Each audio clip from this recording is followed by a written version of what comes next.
getting your real estate license, and I know that you mentioned coming to Columbus in 2015. So kind of lead me through that journey. Yeah, so 2015, I moved here for AT&T. That's the company that I worked for. I ran their Sawmill location and their Easton location. So I was managing their stores at that time. I took a promotion to come out here. It was really exciting. I moved out here with my then husband, now ex-husband, who is an incredible human. We're still friends, but we both moved out here together for that company. So AT&T was really my first job outside of college that shaped my expectation of the real world. And I was there for 5 years. I loved that job.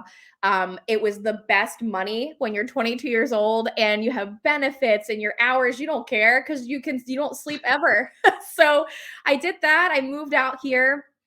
I started working for State Farm probably sometime in 2016, 2017. I was with them for about 4 years, 4 or 5 years. I loved State Farm. The insurance business taught me a lot.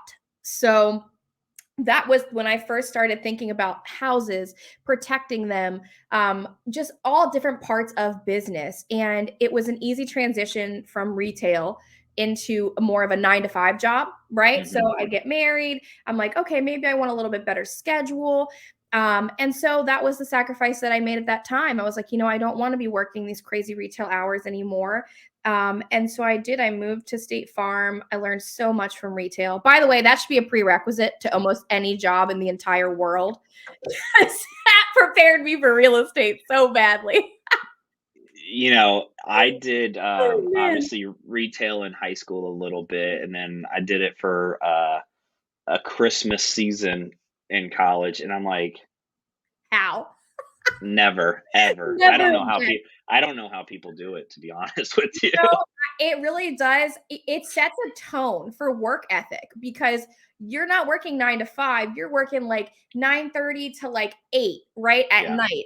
And you're in Christmas, like you mentioned, Christmas hours are so much worse. You're meeting people at their worst in their most difficult situations. So your problem solving abilities need to be at like 100 always. yeah. That's what I learned from AT&T. Truly, that's the biggest takeaway that I had was there's always problems and you have to be ready to solve them.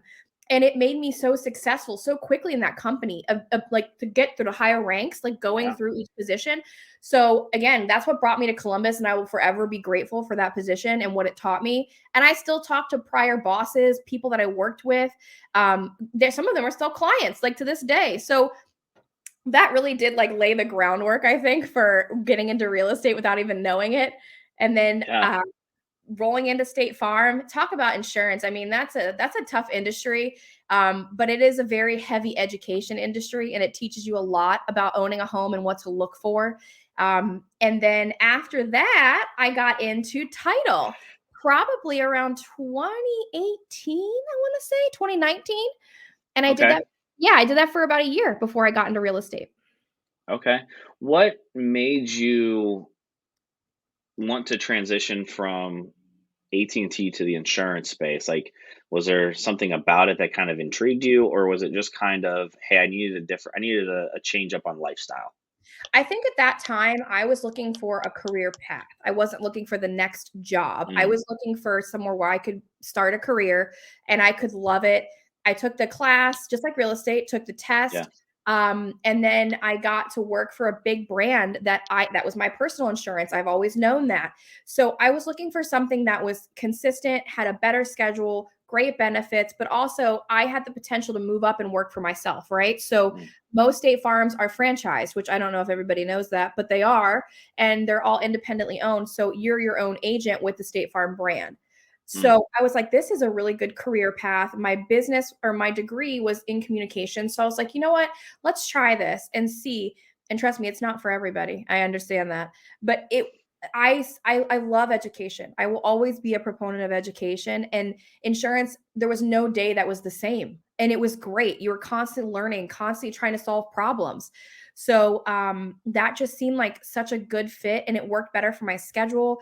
There was just a lot of better things where real or retail didn't really provide that.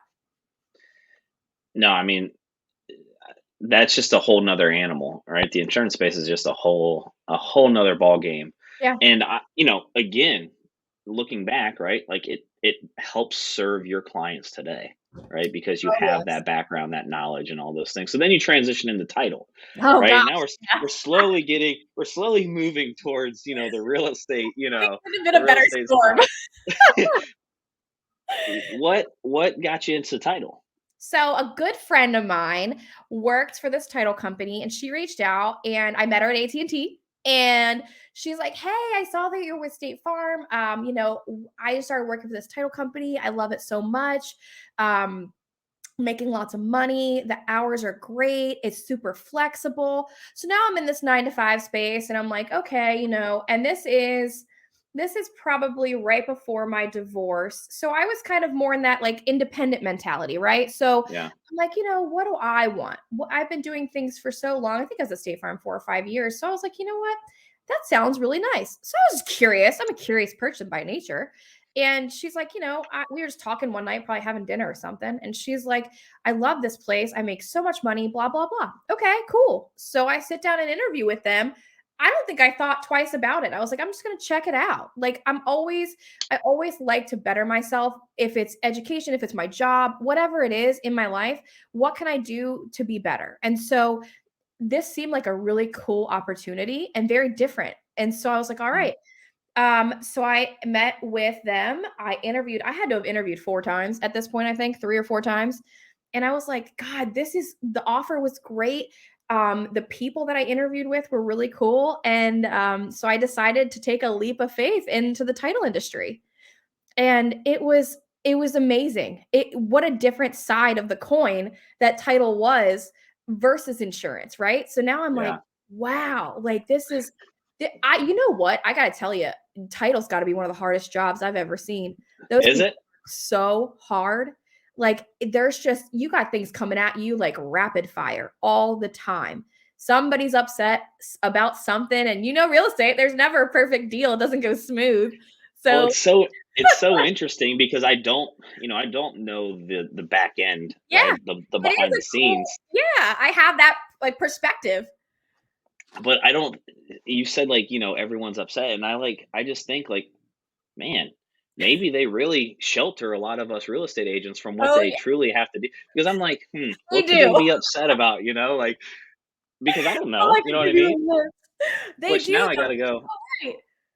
I gotta go send them a nice message now and probably take them to lunch because, you know, they must be sheltering a lot of it. Well, it's crazy because their job, right, is to get real estate agents, earn our business, keep us happy, do all these things. And God, the respect that I have for them, only because I have that perspective, Sure. is. And here's the other thing, like, you don't think about things until they go wrong, right? Like, title's there Mhm. to protect you and they're there to help you, and they have attorneys on and different things like that.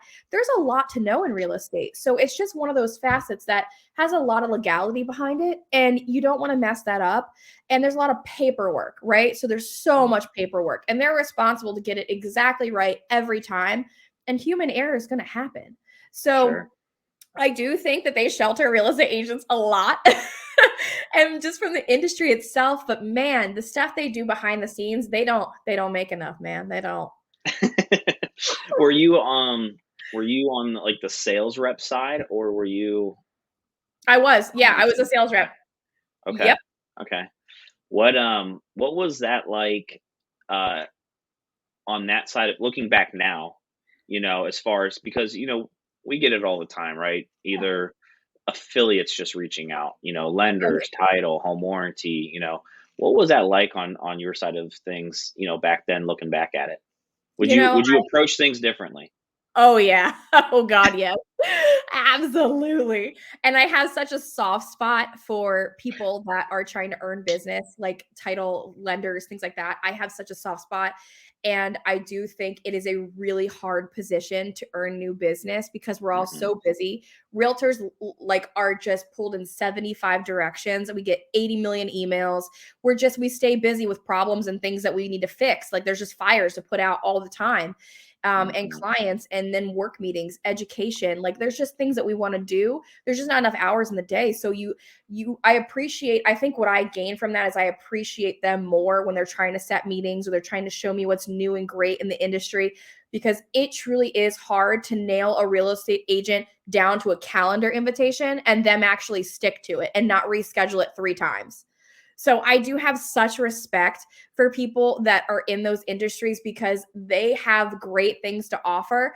It's just finding the time to sit down and talk. Yeah. Yeah. That's interesting. What eventually then led you to the real estate side? So I got to meet a lot of realtors, right? Like that's my job, was bringing them on, telling them about our product, what we can offer, why we were better, and how I can make their life easier. And I'm like, I would see these realtors coming and going, telling me stories at closing tables. I became friends with a lot of them before I even got into the Yeah. industry.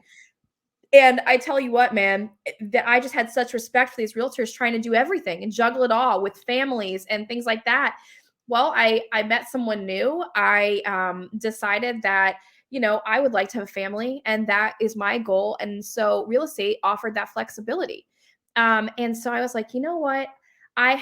We had purchased a home earlier, like in 2017 or 18, and I had a really bad experience, and it was really upsetting. But you know what? I was like, I feel like I could do this better. And you never know, right? The grass isn't always greener on the other side. Right. So I was like, you know what? I'm going to get my real estate license. I had gotten my insurance license. Everybody said it was the same. So I went and did it. And I took the class. I think I did it in person class, by the way, for 4 weeks. And it was amazing. I met some great people in that class. And then I seriously fell in love. I couldn't believe it. It was all the things that I had done up until this point just put together. And I was like, man, this can't be serious. And I can create my own schedule. You've got to be kidding. Like, this is great. So I tell you what, man, that was in 2019. I took my license test. And I swear to you, I think I haven't looked back, and it feels like it's all a blur. It's gone by so fast because I've been having the time of my life.